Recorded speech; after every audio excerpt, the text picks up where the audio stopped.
explain the following. Why is the tungsten used almost exclusively for filament of an electrical lamp? So what kind of property makes tungsten a good candidate for lighting things? See, tungsten is an alloy, so it is made up of mixture of things like metal or metals and other components. So they have good resistance, they don't oxidize easily, and they have high melting point, right? Such reasons is why we use alloys. But specifically why tungsten is used, I'll be showing that. I'll be explaining the answer. So, but you need to understand the property of alloy, because any kind of alloy question, this is the answer. Like the next one, why are the conductors of heating elements made up of alloy rather than a pure metal? So the answer is same. They have better resistance, they don't get oxidized easily, and their melting point is bit higher than, not bit, significantly higher than the constituent metals. So here I have written the exclusive answer for your question, so you guys can make a note of it. So tungsten has a melting point of, there's a huge melting point, that's why it's used. So then resistivity of alloy is greater and they don't oxidize easily. So resistivity is good, because for heating stuff we need it to have good resistivity, and they don't oxidize easily. It should not rust easily. So that's the main thing about alloys. So why is series arrangement not used for domestic circuit? I'll be explaining this a bit later. How does the resistance of a wire vary with its area of cross section? This is quite simple. So any kind of question similar to this, you have to start with writing the formula R is equal to rho L by A. So they're asking about change of resistance with respect to area. So we can tell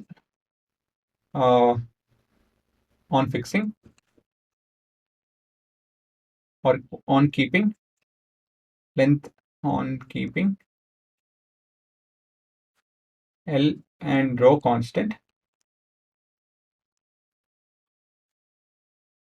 So we have R is inversely proportional to area, right? So what does this imply? This implies resistance is inversely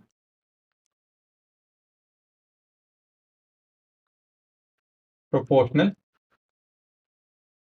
to area of cross section.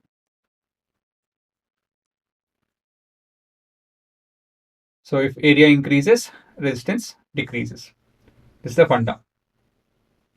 Okay, so that's what inversely proportional means. Again, all this has been explained in detail. So any particular question, please watch the respective video. Why are copper and aluminum wire usually employed for electrical transmission? So this to answer is over here. Again, this is only, I've summarized it. The details of it is being taught really well.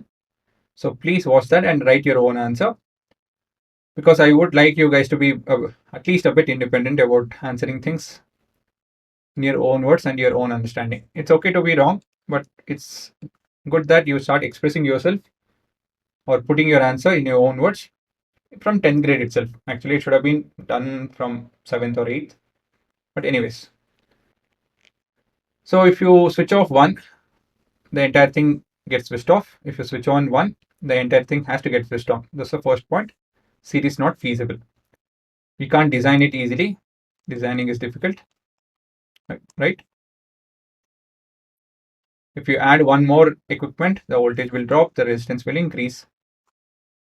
So we cannot connect equipment with different technical specifications, right? Different voltage, different current supply, different power. It can't be done.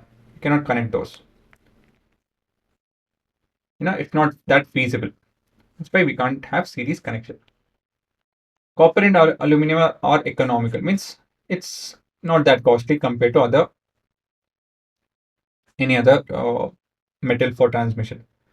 the resistance is less, so there is more current flowing through it, and the loss of electricity in form of heat is also less, right? So you can twist and turn and write a few more points, but yeah, exclusively, this is good enough. I mean, technically this is right. Additionally, it's like putting the same point, you flip and flop it and you put the same point. That's of no use, right? So you can pause and have a look at the answer.